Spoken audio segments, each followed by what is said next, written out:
from KwaZulu-Natal province in South Africa. Sabo, as they say to say hello. Hey, so today I'm going to talk about corrections. What does the term make you think of? Corrections is the last phase, the final phase of criminal justice. The word correct is the root word, corrections. And that's because historically, the purpose of corrections was to try to correct people through things like rehabilitation, treatment. And in fact, if you look at the Eastern State Penitentiary, there's a link on your website to take a tour and check it out. Prisons like that were meant to give inmates the opportunity to repent in penitentiary. And they could repent for their crimes and seek forgiveness through God so that their souls would be saved. Now, it didn't work out because being totally isolated and alone for days, months, years basically led to outcomes such as suicide and mental illness. That's when prisons started to allow inmates, that prison in particular, started allowing inmates to integrate and hang out with each other. Sort of like a modern prison. Now, there's very little corrections in corrections now. Typically, when we think of corrections, we think of prison and jail, although that's not the most common sanction we use.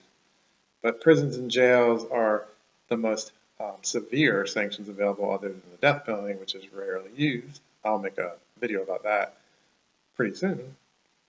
But basically, we hold people for purposes of incapacitation. They just sit in prison and jail. And presumably, while they're there, they're not committing crimes, at least not in the free world. So that's kind of their purpose. Now, corrections can be divided into community corrections and institutional corrections. And they're exactly like they sound. Community corrections are punishments that are handled in the community. The most common sanction in the United States is probation. And as some of you probably know from personal experience or experience of friends who've talked to you about it, probation means that you are free to live your life in the community, but you do so under certain rules and restrictions. So for example, oftentimes you cannot leave the jurisdiction. You have to meet with your probation officer on a regular basis. If there's a victim, say a violent crime, that sort of thing, or you stole from someone, not you, but a criminal, then you're not allowed to have contact with the victim. You're typically not allowed to drink. You're not allowed to possess a gun. You're not allowed to hang out with other felons. These are some of the rules. You might have to have vocational training or educational training, education, drug treatment, just depending upon the type of crime. So probation is the most common type of sanction we use in corrections in the United States. It's typically used for quote-unquote non-serious or less serious offenders who don't need to be incarcerated. Those people tend to have a lower rate of recidivism or likelihood of repeating their offense. That's what recidivism means. However, if you look at the data online from the Department of Justice, Bureau of Justice Statistics, or the source book of criminal justice statistics, those are both great sources of data. I'll put some links on your website, your As You Learn page for those ASAP. If you look at those, you'll see some people are on probation for even crimes like murder. That's extremely rare, but it does happen. Institutional corrections are punishments that are handled in institutions. So we tend to think of prisons, but it's prisons and jails. What's the difference? Jails are handled by cities and counties. Prisons are handled by states and the federal government. Jails are intended for people convicted of crimes who are sentenced to a year or less. Prisons are meant to hold people who are sentenced to more than a year. So we think of jails being less severe than prisons. Prisons are for more serious offenders. Jails, however, also hold people in what's called preventive detention. These are people who are awaiting trial or a disposition of their case, a termination of their case, and yet they were denied bail in what's called preventive detention. So preventive detention can be utilized by a judge, can be ordered, if someone is a flight risk, that is, they have the means and ability and they're likely to leave the area, and if they're considered a danger to the community. And that's usually based on the heinousness of the crime that you're alleged to have done, as well as your past criminal history. So if you have a long history of violence, you're probably not going to be released from jail on bail. You're going to sit in jail in preventive detention. Sorry, there's flies in here. It's Africa. What do you want? Okay, so prisons and jails are typically utilized for the following purposes. Incapacitation. That means taking away your freedom so you cannot commit crimes. Now, there are crimes committed in jails and prisons. However, those are not counted in crime statistics, so prisons and jails reduce crime in communities, at least temporarily. Prisons and jails are also utilized for deterrence. This is punishing someone to cause fear so that they're not likely to do it again.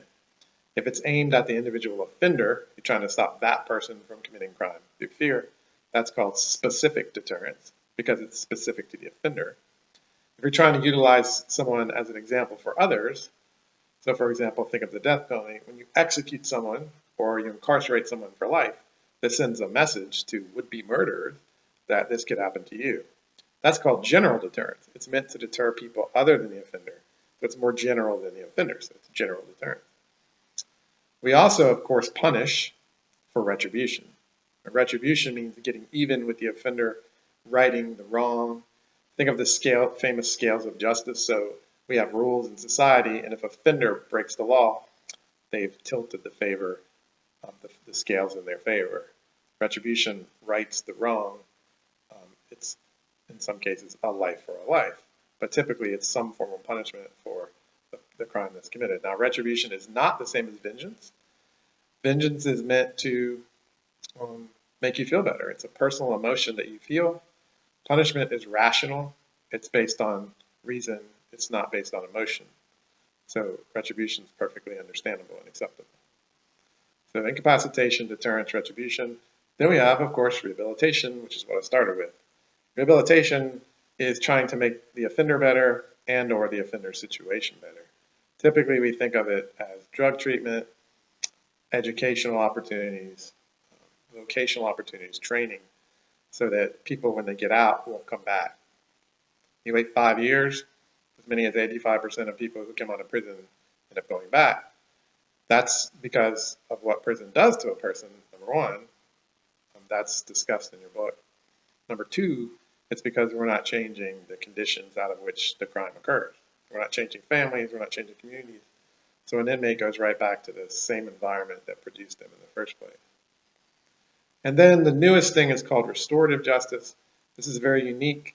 It's more common in places like Asia and Canada and even indigenous cultures in the United States. But it's about restoring the offender and the victim to their previous state to the degree possible. So think of a situation where an offender and the victim get together with police officers, with court officers, with therapists, with whatever's needed, friends, and they try to work out a solution to the crime for justice in the interest of both of them. This is becoming increasingly common even in the United States for restoration or restorative justice. Those are basically your purposes of punishment. Now you look at the data, the United States leads the free world, the entire world, in incarceration. Not only is our incarceration rate the highest in the world, that's the number of people incarcerated per 100,000, but we also lead the world in the number of people incarcerated. Now that's ironic for a nation that prides itself on freedom. You'll see that incarceration numbers are finally starting to go down. They went up from 1973 until the early 2000s, about 2008 or 9, something like that. And now they're going down. This is being pursued by both liberals and conservatives. Liberals don't like prison for different reasons than conservatives don't like prison, but neither one of them like them. So we're starting to move away based on the realization that we over-incarcerated. We utilize prison too much for minor offenders, for drug offenders. It's had a racially disparate impact. So 60% of the people in prison are black or brown, African American or Latino, even though combined they only make up about 30% of the U.S. population. This is something that's not tenable, it's not acceptable, we don't like it as Americans, so we're trying to change that as well. Now, African Americans are more likely to go to prison, particularly African American men, particularly young African American men. There's a lot of theories for why this is. It's a little bit beyond this particular class, but if you're interested, take my criminal and justice class, take our corrections class, and you'll learn all about this. We also have a class on community corrections as well. So if you're interested in being a probation officer or something like that, that's definitely a class you should take. All right, that's a quick down and dirty introduction to corrections.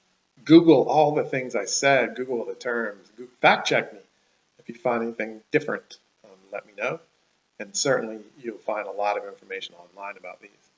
Next, we'll talk about the death penalty, which is the most severe sanction available to people for the worst of the worst, supposedly, for the worst murders. We'll see how you feel about that, and I'll tell you how I feel about it based on research next time I see you.